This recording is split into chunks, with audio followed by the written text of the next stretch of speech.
জি 24 ঘন্টায় বাংলায় টাট নিয়ে আমি সবুজ আছি আপনাদের সঙ্গে। শুরুতেই যে খবর চোখ রাখবো এসআইআর ইস্যুতে এক কাট্টা বিরোধী শিবির।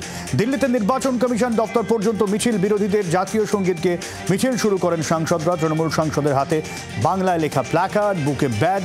সংসদ থেকে নির্বাচন কমিশন পর্যন্ত মিছিলের কর্মসূচি ছিল বিহারের ভোটার তালিকা থেকে 65 লক্ষ নাম বাদ। কমিশনকে ব্যবহার করছে বিজেপি, এমনটাই তো বিরোধীদের। এসআইআর ইস্যুতে উত্তাল রাজধানী দিল্লিতে নির্বাচন কমিশন দপ্তর পর্যন্ত মিছিল, বিরোধী শিবিরের। সংসদ থেকে মিছিল বেরোতেই আন্দোলনকারীদের বাধা দেয় পুলিশ। ব্যারিকেড পেরিয়ে মিছিল এগিয়ে নিয়ে যাওয়ার চেষ্টা সমাজবাদী পার্টির প্রধান অখিলেশ যাদব। এসআইআর ইস্যুতে পথে বিরোধীরা, একসঙ্গে পথে নামেন সকল বিরোধী দল। বাংলায় লেখা প্ল্যাকার্ড নিয়ে বিক্ষোভে সাংসদরা।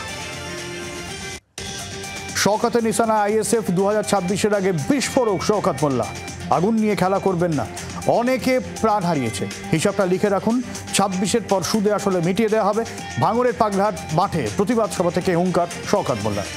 আইএসএফের উদ্দেশ্যে হুঁশিয়ারি দিয়েছেন ক্যানিং পূর্ব বিধায়ক। শিক্ষা স্বাস্থ্যে পুঁজির খেলায় ক্ষুব্ধ মোহন ভাগবত।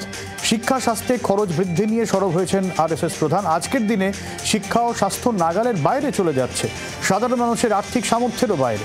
শিক্ষা স্বাস্থ্য এখন সহজে পাওয়া যায় না, বাণিজ্যিক রূপে পরিণত হয়েছে মধ্যপ্রদেশের ইন্দোরে সরব আরএসএস প্রধান।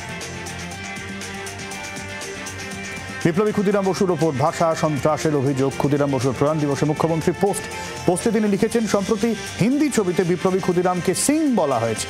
স্বাধীনতার জন্য যারা জীবন দিয়েছেন তাদের অপমান করা হচ্ছে কেন? পথিকৃত অমর বিপ্লবী ক্ষুদিরামকে ধরেও টানাটানি করবে ভাষা সন্ত্রাসীরা। মেদিনীপুরের অদম্য কিশোরকে দেখানো হয়েছে পাঞ্জাবের ছেলে হিসাবে, অসহ্য সোশ্যাল মিডিয়ায় পোস্ট মমতা বন্দ্যোপাধ্যায়। এবার সুপ্রিম কোর্টের দ্বারস্থ নিহত বিজেপি কর্মী দাদা বিশ্বজিৎ সরকার। হাইকোর্টের নির্দেশ চ্যালেঞ্জ করে শীর্ষ আদালতে দায়ের মামলা। রত্না সরকার এবং লালকেল্লা থানার হোমগার্ড জামিনের নির্দেশ, সেই নির্দেশকে চ্যালেঞ্জ করে বিশ্বজিৎ সরকারের মামলা দায়ের। চলতি সপ্তাহে সুপ্রিম কোর্টে শুনানির সম্ভাবনা। বাংলার আওয়াজ, বাঙালির আবেগ, জি 24 ঘন্টা।